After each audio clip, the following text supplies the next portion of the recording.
미국에 있을 때 저와 저 아내가 아는 목사님, 미국 목사님을 방문했습니다. 방문해 보니까 처음으로 경험한 건데 바로 옆에 철도가 놓여 있어요. 그리고 거의 매 20분마다 경적이 울리는 그런 상황이었어요. 제가 목사님과 대화를 나누는데 이게 경적이 울리면 어떻죠? 싹 지나가잖아요. 그래서 제가 물었어요. 목사님 20분마다 시끄러운 소리 나는 거 아세요? 했더만 막 웃더라고요. 근데 워낙 이렇게 오래돼가지고 감이 없대요. 별 상관 안 한대요. 들리는지 안 들리는지도 모르겠다 얘기를 해요. 제가 거의 1시간 정도 앉아서 대화를 좀 나눴는데 대화가 될 때 갱음 소리 같은 게 쫙 울리잖아요. 그러면 저는 쫑긋하고 들어야 돼요. 듣기가 너무너무 힘들었어요. 자, 여러분 보세요. 한 사람은 똑같은 자리, 똑같은 선로가 있고 똑같은 환경인데 개의치 않아요. 대화 나누는데. 또 한 사람은 저는 똑같은 장소, 똑같은 환경인데 굉장히 불편함을 느끼겠더라고요. 같은 자리에서 그 자리가 누군가는 일어서게 만들고 또 다른 누군가는 무너져 있게 만듭니다. 2024년도에 저희들이 이사를 했습니다. 현재 있는 미국의 집으로. 이사할 때 저희 이제 책꽂이에 책들이 좀 많겠죠. 정리를 하나씩 하는데 제 눈에 들어왔던 것은 묵상집입니다. 2022년도, 3년도, 4년도.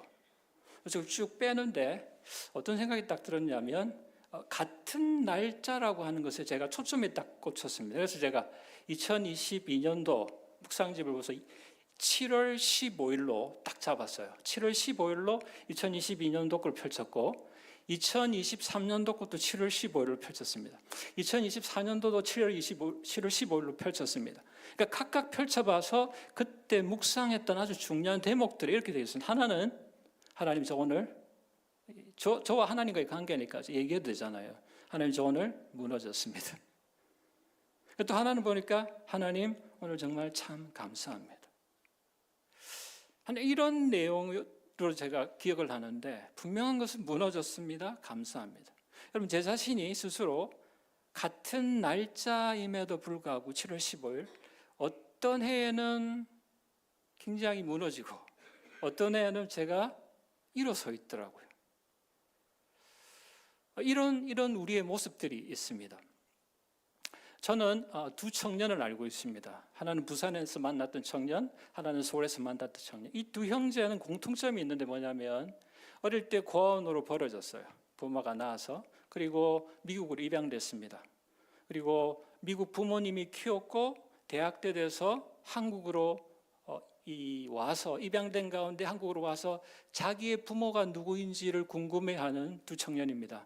부산에서 제가 출석했던 교회에서 그 청년 한 사람을 만났는데 이 청년은 그런 공통점을 가지고 부산에서 만났는데 미국에서 자신의 정체성이 헷갈려가지고 결국은 마약에 손을 대고 범죄 기록들이 크지는 않지만 있고 한국에 와서 이것이 여전히 이어지고 있는, 그래서 교회 스태프들이 그 형제를 도와야 했던 그런 상황에 있는 한 청년이었습니다. 그 청년은 입양돼서 미국에 있다가 와 있는데 그 자리에서 무너지고 있는 것을 보았습니다. 또 한 청년은 서울에서 제가 만났던 청년, 대학원 일반가정 속에서 출석했던 교회의 청년인데 이 청년도 입양되고 고아원에서 미국 갔고 대학교 다니다가 1년 휴학교 내고 한국 올 때 영어 강사로 왔습니다. 그리고 자기의 부모님 중에 엄마가 그렇게 그리웠대요. 그래서 엄마를 정말 만나고 싶어서 왔다고, 1년 동안 휴학교 내고 내가 찾으려고 한다고 그렇게 왔죠. 제가 두 형제를 이렇게 떠올려 보면서 설교 준비하는 가운데 그렇더라고요. 같은 자리예요.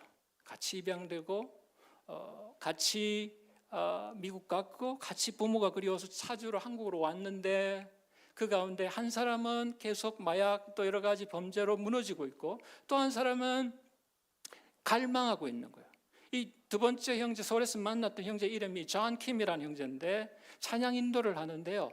약 25년 전이더라고요. 제가 계산을 해보니까. 그때에 그렇게 이 홀이 한 반밖에 안 되는데 청년들이 앉아서 불이 꺼지고 조명을 비치는 가운데 그 형제가 하나님에 대한 목마름으로 갈급하며 불렀던 찬양, 무슨 찬양인지 모르지만 그 형제의 어떤 이미지는 선명하게 기억하고 있습니다. 그만큼 하나님에 대한 목마름이 있더라고요. 자, 보십시오.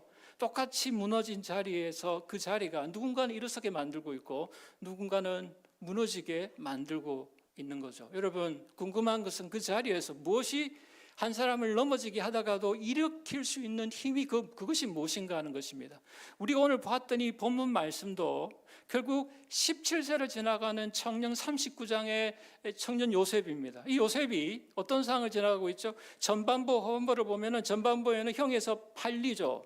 후반부에는 다시금 또 팔리듯 넘겨지죠. 두 번이 넘겨지는 상황입니다. 아주 비참하죠. 노예가 되고 다시금 감옥으로 들어가는 상황. 이 수요일 예배 정도 나오시는 우리 성도님들이 이미 다 알잖아요. 39장 내용을요. 전반부, 후반부에 이 두 번 넘어질 때에 이 요셉, 여러분 한번 보십시오. 보디발의 아내, 그 앞에 노예로 팔리는 것, 그 가운데에 이 형제가 그 자리에서 무너지지 않습니다. 똑같이 보디발의 집에는 노예들이 많았을 텐데 그런 무너져 있는 노예들 가운데에 이 요셉이요 일어납니다. 6절에 나오죠. 뭐예요? 총무의 일을 맡깁니다. 가정의 총무, 보디발이요. 노예들 가운데서 일어나고 있어요. 22절을 보시면 다시 죄수로 들어가죠.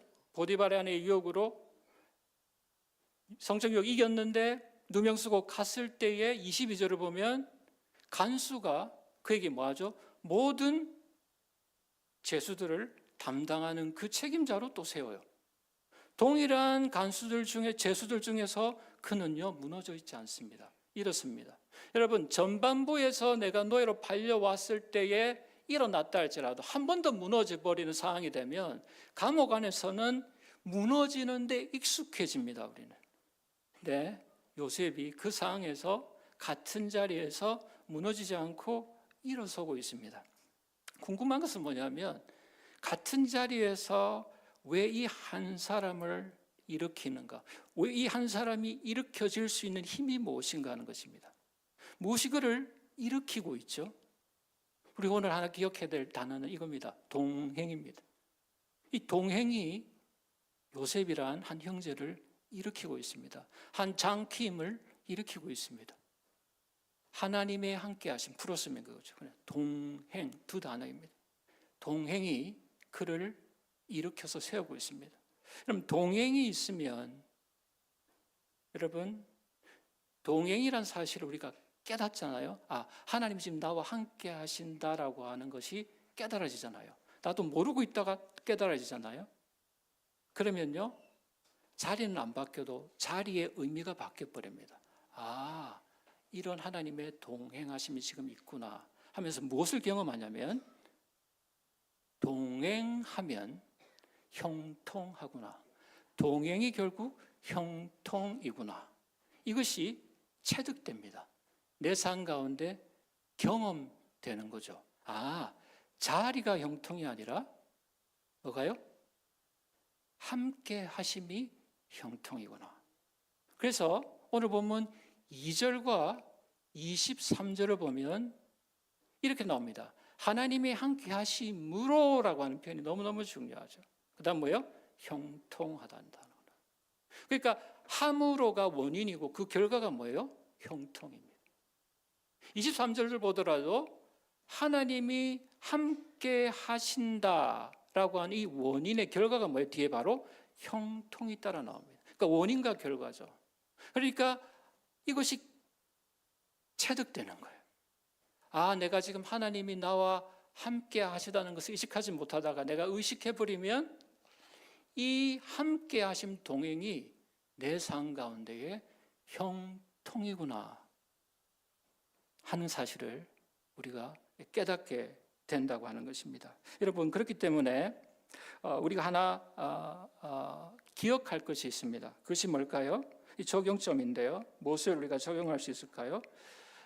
이 같은 자리라도 무너진 자리가 동일하다 할지라도 그 자리의 이름을 우리가 바꿔보는 거죠. 뭐로 바꾸죠? 이것은 내가 배신받은 자리, 또 버림받은 자리라고 하는 공통된 자리라도, 엄마가 나를 외면한 자리, 나를 버린 자리라 할지라도 그 자리를 뭐로 바꿔요? 하나님이 지금 나와 함께 하신다고 하는 이름으로 의도적으로 바꿔야 됩니다. 왜냐하면 이것이 깨달아져야지 그 다음에 자리의 의미가 바뀌고, 그 가운데 내 삶에 이 형통, 동행이 결국은 형통하심이라는 것이 체득되기 때문에 그렇습니다. 장킴을 1년 정도 끝날 때에 제가 만났습니다. 다시 만났어요. 굉장히 성도들이 많았던 교회이기 때문에 거의 1년이 끝나갈 쯤 부딪혀서, 너 엄마 찾았어. 내 속에는 그 형제의 기도 제목이 있었거든요.